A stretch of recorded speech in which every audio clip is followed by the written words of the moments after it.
Fiercely proud of her roots. Her Royal Highness is, of course, a popular Yorkshire figure herself. And best known as the Royal at Wimbledon, whose kindness to runners-up won her millions of admirers. Katharine devoted 4 decades to public service and was an inspiration to royals who followed. She represents the best of the royals. She is the perfect ambassador for the British royal family.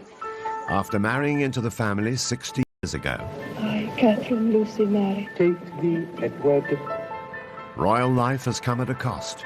From those who doubted she was good enough, there was a lot of opposition to the marriage at first.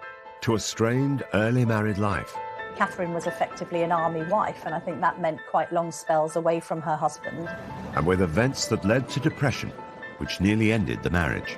I'm told that Katharine had thought about seeking a divorce. This was a lady who'd been put through the ringer. Katharine withdrew from public duties and shunned her royal title. The fact that she stepped back without making a big song and dance about it, she's a bit of a royal pioneer. She's challenged royal convention throughout her marriage, from converting to Catholicism to taking on a secret new role. I learnt more from these children than I ever taught them. Beloved by the public and the good causes she supports, how has Katharine succeeded where so many royals have failed? At an age when most people would be forgiven for putting their feet up, she just keeps going on.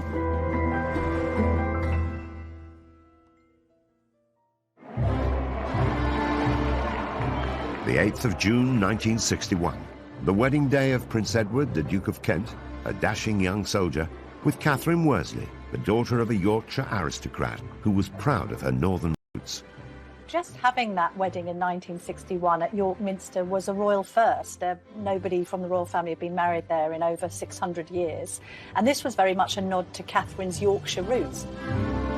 She's very proud of the fact she comes from Yorkshire and from the north. The Queen and her family travelled up on a special train for the landmark event, while the young Princess Anne was among Catherine's bridesmaids. The local media dubbed this as the White Rose Wedding. And indeed it was. Even the Queen had the White Rose of York as part of a tribute to the setting. Just under 12 million viewers tuned in to watch the afternoon ceremony, and it was one of the highest rating programmes of the week in half the nation's homes, at a time when the UK had just 2 television channels. I, Katharine Lucy Mary, take thee, Edward. Just one small hitch, not seen on camera, as the newly married couple made their exit. After they'd signed the registers, the veil got caught on the step of the altar, and she felt it pull and stood absolutely still until it was released. Otherwise, the veil would have come off, and the diamond bandeau tiara that she was wearing that had once belonged to Queen Mary would have come crashing to the floor. No Duchess, composed and smiling, unruffled even when her train gets caught up. Katharine made her mark on the word go. She was the first untitled woman to marry into the royal family for more than a century. As this 1961 tabloid reveals, it was front-page news that the Duke of Kent was to marry a Yorkshire lass. It did break with tradition, this idea that although she was the daughter of a baronet, that she wasn't royal herself. And that was breaking boundaries and changing things. She's definitely upper class. She had no title, but her parents had a title. It was clearly a love match. And she was quite clearly a sweet girl, and that was how she was portrayed. Marrying into the firm had not been Catherine's long-term ambition, but she went on to embrace the royal family on her terms. From an early age, her biggest passion was music, as she explained in a revealing interview on Desert Island Discs. Well, I hoped music would be my life. I don't think I had any other real ambitions at that time. So I get very emotional about music and was very sad to slowly have to give it up. The story of the aspiring music teacher who put her career on hold to be a royal began on the 22nd of February 1933. She was born Catherine Worsley at Hovingham Hall near York. Her father was Sir William Worsley, 4th Baronet. The Worsley family have owned the estate for more than 400 years and remain there to this day. Catherine's background was certainly aristocratic, and she lived quite an idyllic existence at the family estate in Yorkshire.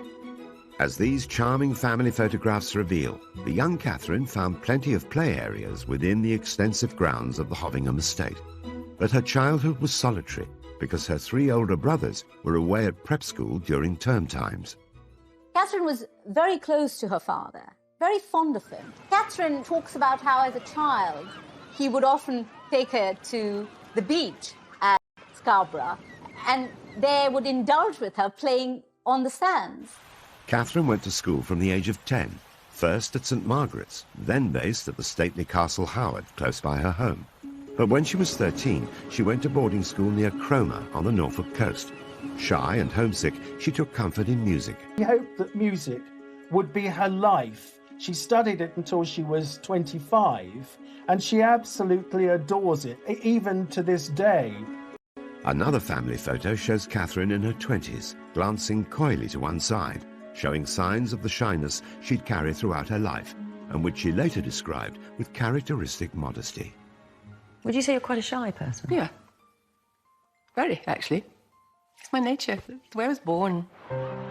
By the 1950s, Catherine was living and working in London as a nursery assistant.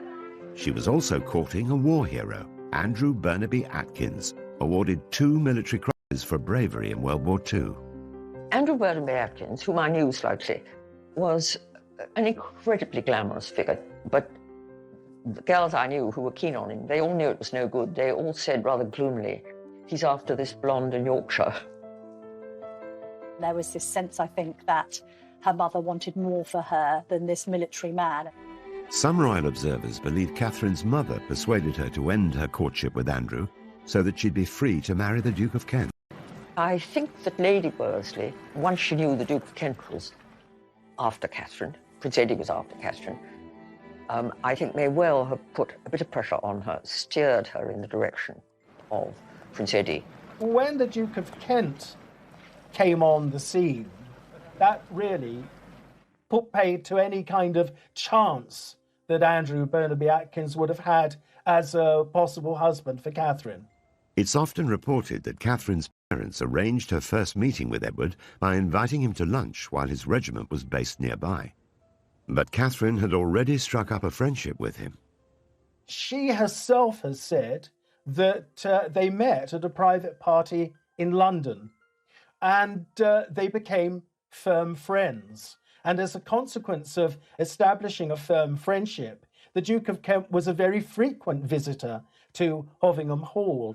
Prince Edward was 20 years old and nearly 3 years younger than Catherine. The army officer was a sports fan with a passion for motor racing, and as the Queen's first cousin, Edward was then 8th in line to the throne. He was regarded as very glamorous, and as Duke of Kent in the 1950s, he was very, very eligible. You know, after Prince Philip, he was probably the best-known young male royal, so probably quite a catch. Catherine's mother had big ambitions for her daughter's relationship with Edward, but hadn't reckoned on his mother, the then Duchess of Kent, Princess Marina. She was so dubious about Catherine's suitability as a royal bride, it would take her 3 years to agree to their engagement. I think there was a lot of opposition to the marriage, as he was then. When he first met Catherine, he certainly would have been thought too young to marry. Princess Marina was descended from Greek and Russian royalty and believed monarchy stood apart from everyone. She once described the young Queen Mother, Elizabeth Bowes-Lyon, Earl's daughter, as a common little Scottish girl. Princess Marina wasn't totally sold on the idea of her son marrying the daughter of a local squire.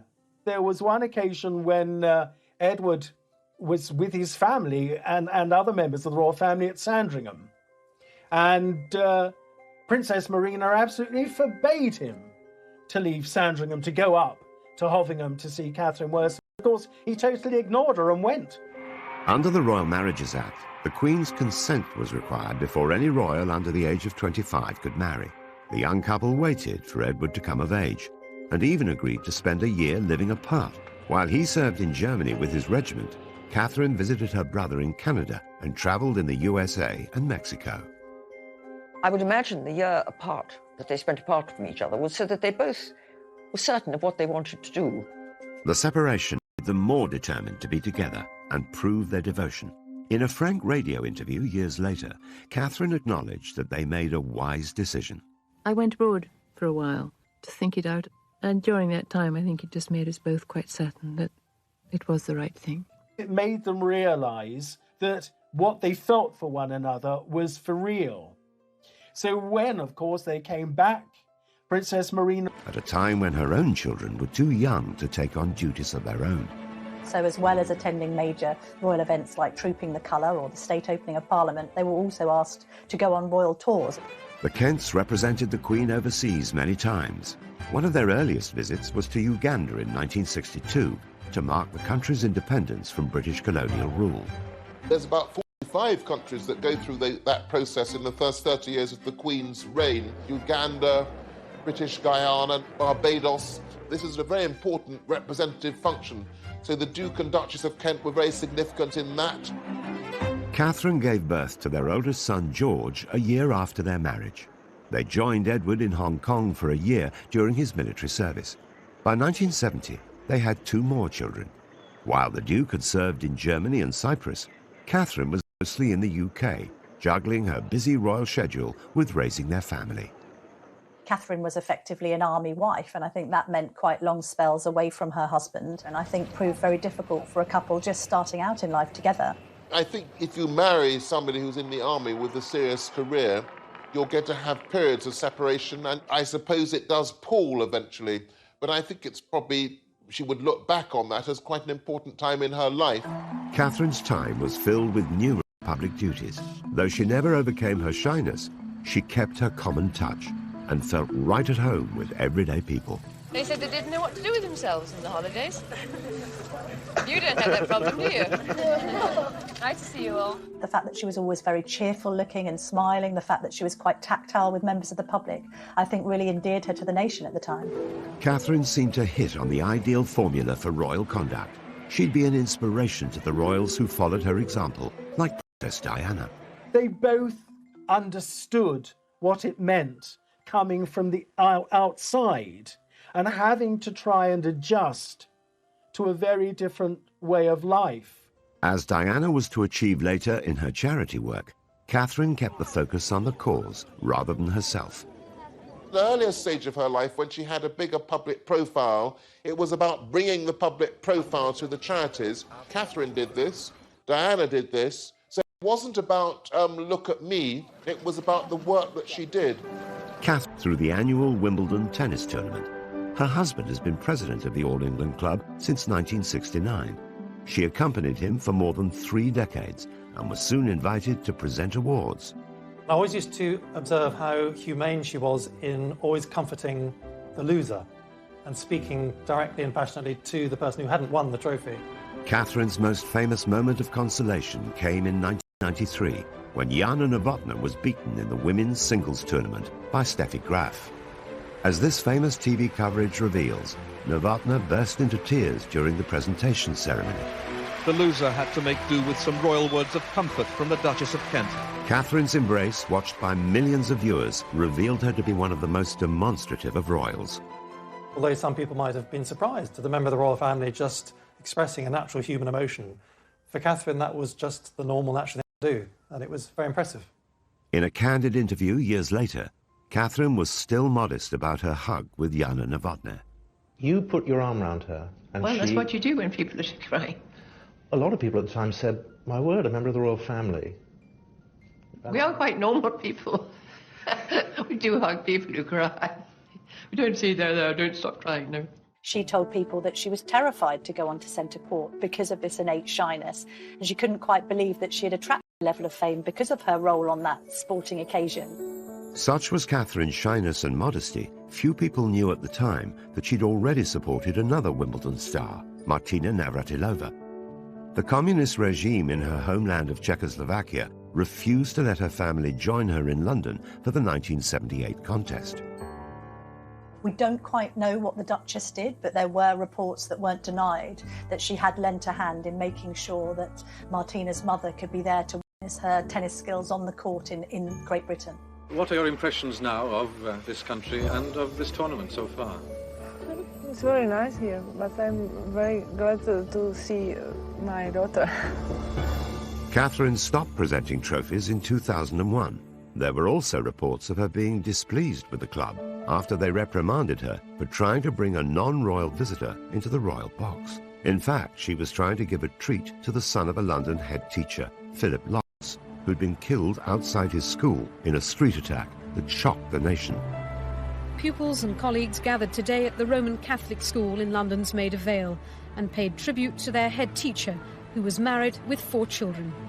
Katharine became very friendly with Philip's widow and also with Philip's son, and she tried to get the son into the royal box and got a rather curt note saying it's not appropriate to have non-royal children in the royal box. And continued to attend for years and years after that, but just in the stands with everybody else because she went along with friends. Katharine has often found herself going against the royal grain. And in 1993, a chance encounter would lead to a new secret life, and one that would finally allow her to share her love of music. She had met one of the classroom teachers from the Wansbeck Primary School, and this teacher was explaining to her how nervous the teacher was about teaching music. So Katharine, being Katharine, said, well, let me come in and do a singing lesson for you with your class, and I'll just come and help you. And so, for the next 13 years, Katharine commuted to Hull once a week to teach music in a primary school, and later at schools across the country. As this touching documentary reveals, her rapport with children is instant. What's your favourite pop group? Black Eyed Peas. Is it? Yours is that? What's yours? I like Blue. You like Blue. I think everybody likes Blue. Westlife? Yeah. Everybody says that now. Katharine only brought cameras into schools when music education needed attention. Until then, she taught in secret, relying on staff discretion and using the name Mrs. Kent. Nicholas Robinson, her friend and a former head teacher, watched her at work. We travelled up on the train from King's Cross. She was in her tracksuit and trainers. And what really struck me was at the end of the 50 minutes, when she said, right, my children, it's time to finish. We've come to the end of our singing lesson. They all started saying, oh no, miss, please, can we sing that last song again? From my experience of singing, to have children saying, please, can we have another song after 50 minutes, was just really striking. One of the books I read, called Rhinoceros in the Classroom, said something very true, which is that a classroom is a room full of learners. I learnt more from these children than I ever taught them. She did it with the Queen's blessing, because I think both women understood that this is where Katharine's passion lay, and it wasn't going to interfere with any affairs of state or indeed family matters. The Queen has been so grateful for Katharine's contribution to the royal family from the royal path. Katharine did not want to use the title of Royal Highness. And this was Katharine making the point that her royal life was behind her. And therefore, because it was behind her, because she was marching to her own drum now, she didn't need the rank or the title. She wanted to be Katharine. The Duchess revealed this herself in the first interview she gave after giving up her royal title. I don't like being a public figure. I say that very humbly. Why not? It's my nature. It's the way I was born. I like doing things quietly, behind the scenes, achieving things with children. It's the way some of us are built. Katharine had put her longing for privacy to one side in order to fulfill the role she'd taken on. But after 4 decades of royal duty, she found her moment to step away from the spotlight. Oh, lovely. She's not the kind of person who stands on ceremony. So I think asking to be released from that title, HRH, would be simply a genuine desire so that there would be no barriers between what she's trying to do and between her and ordinary people. It was an unusual move for a royal, but the Queen gave Katharine her blessing. It is quite significant to say to the Queen that you want to drop the use of your HRH status. There's quite a strong bond between the two women because they're of a similar age, the Queen 94, Katharine 88. And I think the Queen had admiration for the way that Katharine was quietly going about the business of trying to make life better for others. But the Duchess's desire to step back from royal life led to unfavourable speculation in the media. She was branded a recluse. Katharine opened up about this in her heartfelt chat with Fiona Bruce. What do you make of that? I mind terribly. You mind terribly? I mind terribly. I mind so much because I'm not. I never was. I'm far too busy, Fiona. Teaching is a very full-time job. I travel to Manchester, I travel to Albury, I travel to London on a regular basis to various things. I look after my family, I cook for my husband. Being a recluse, actually she was secretly teaching at a primary school in Hull, so she was never off the scene, but just perhaps below the radar. The decision to drop her HRH title wasn't the first time she sparked headlines.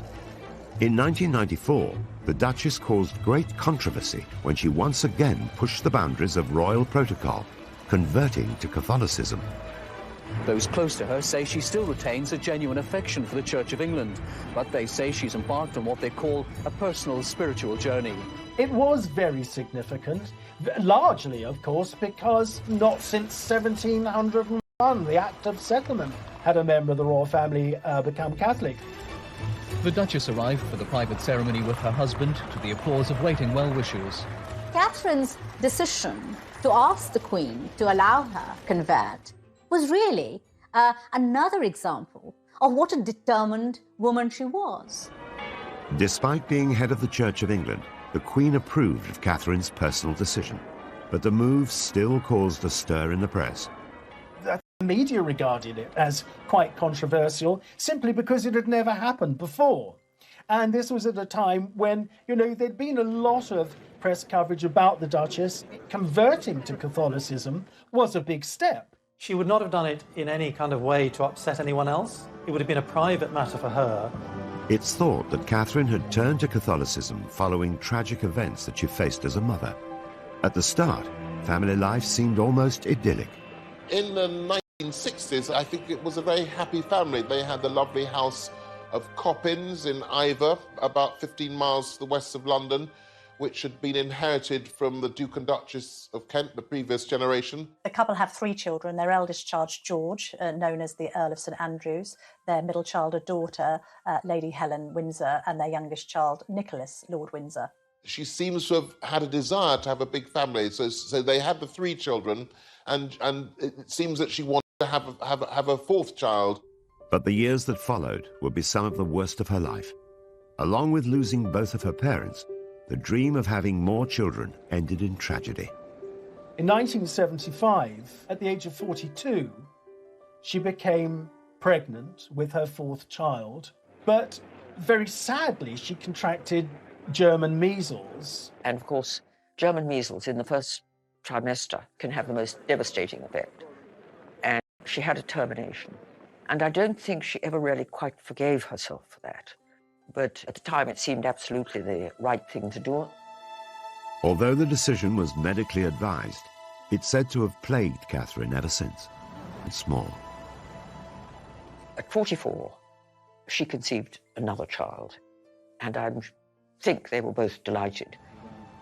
At birth, after 36 hours struggling to keep him alive, this baby died.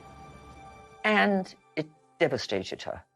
This triggered, for Catherine, the start of the most terrible period of depression, leading to being admitted to the King Edward VII Hospital. She was there in the hospital for 7 weeks. Catherine had hurled herself back into royal duty, which had serious consequences. Some said it was nervous exhaustion. Others talked about a nervous breakdown. Catherine, by her own admission, was suffering from depression at the time. Catherine later took another groundbreaking step for a royal, publicly opening up about the trauma of losing children and her personal battle with mental health issues. Royals weren't open about their mental health as we're used to them being now, with the likes of Prince William and Prince Harry talking about their Heads Together charitable initiative. Back then, it was unheard of, really, for royals to be that revelatory about their own innermost feelings. Catherine gave very few interviews, and then only on subjects about which she both felt deeply and she felt would be of significance and use to members of the public who might have suffered in the same way.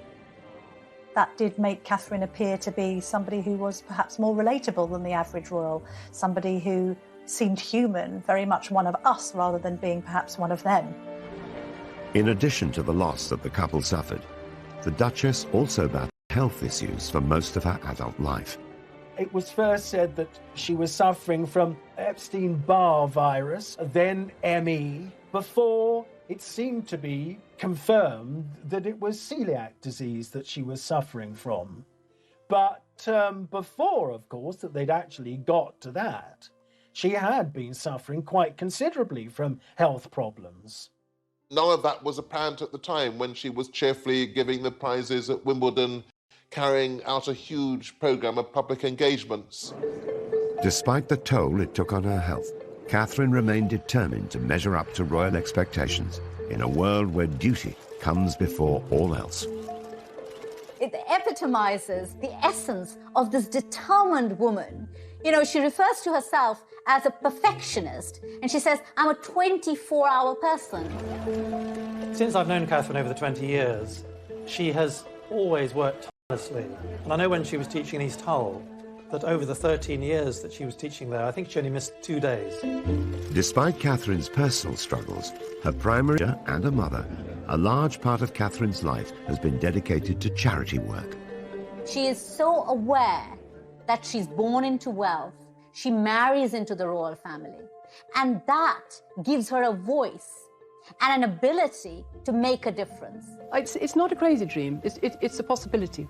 I really do believe we can actually do this. She has served as the patron, president or board member of more than 100 charities. The Duchess's visit is to highlight the work of VSO volunteers by raising their profile in Macedonia and helping persuade government and people that those with mental and physical problems should not be stigmatised. With Katharine, the charities that were closest to her heart always seemed to be music, children, and the elderly.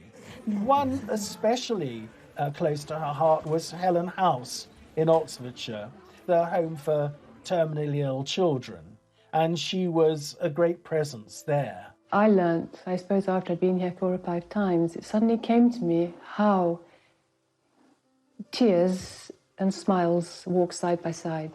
I think the Duchess of Kent was very much the kind of royal that didn't just want to be on a letterhead. She actually wanted to go and witness the work being carried out by charities firsthand, and even at times take part in it herself.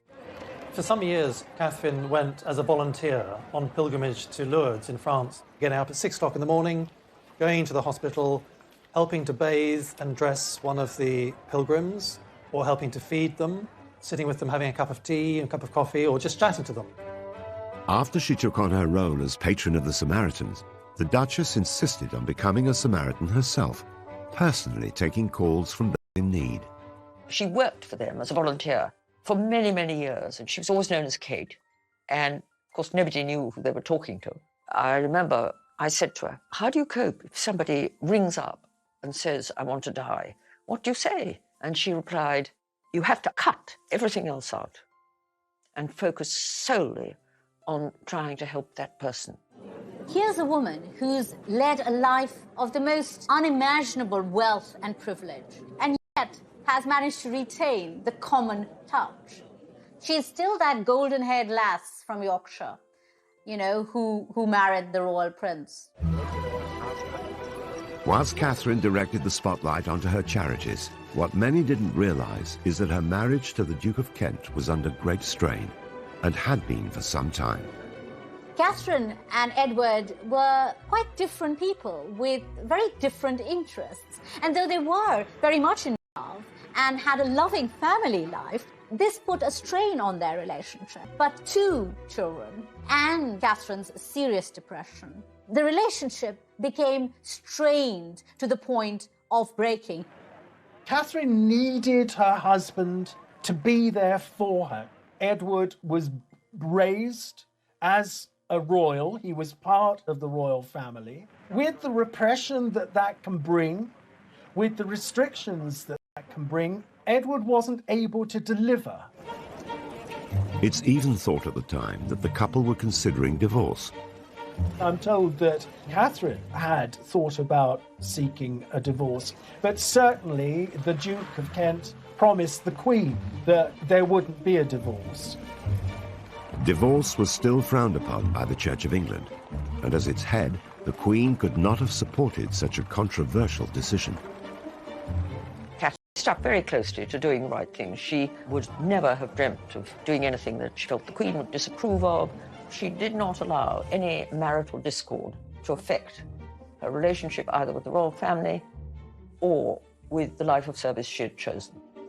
Edward and Catherine stayed together, and so whilst they would still undertake engagements together, they began drifting apart and would lead pretty much their own separate of her life on how to handle the pressures in her marriage. Despite the age gap of almost 30 years, Catherine and Diana formed a unique friendship that lasted until Diana's death. Catherine and Princess Diana went through a certain number of the same experiences.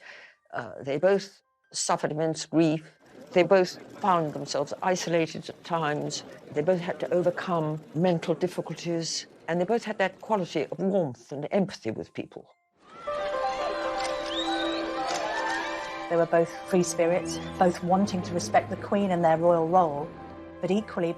Catherine admitted in a media interview years later that she understood Diana's problems and sympathized with them because she could see the privilege but also the pain.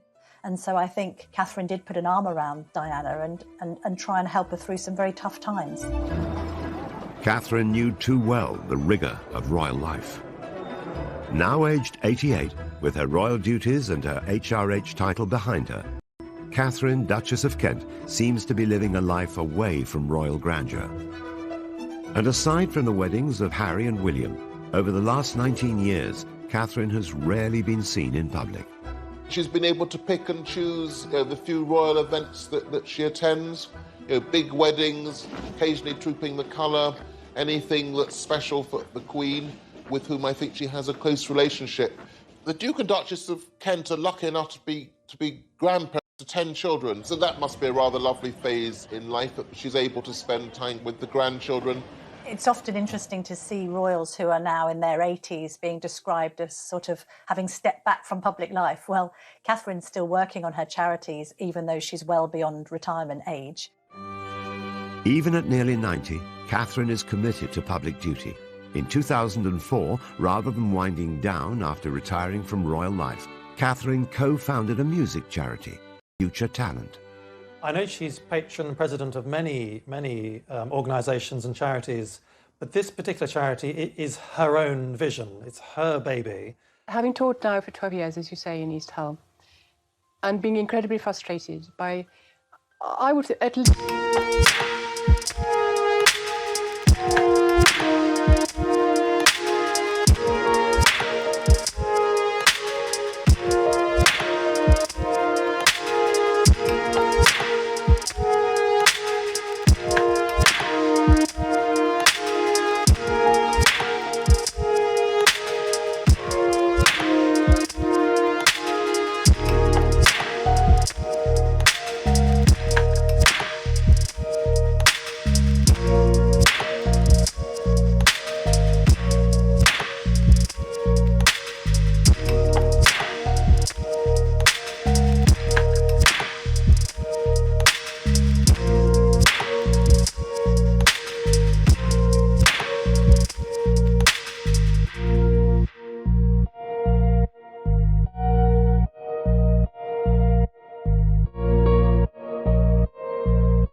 Katharine made her mark on the word go. She was the first untitled woman to marry into the royal family for more than a century. As this 1961 tabloid reveals, it was front-page news that the Duke of Kent was to marry a Yorkshire lass. It did break with tradition, this idea that although she was the daughter of a baronet, that she wasn't royal herself. And that was breaking boundaries and changing things. She's definitely upper class. She had no title, but her parents had a title. It was clearly a love match. And she was quite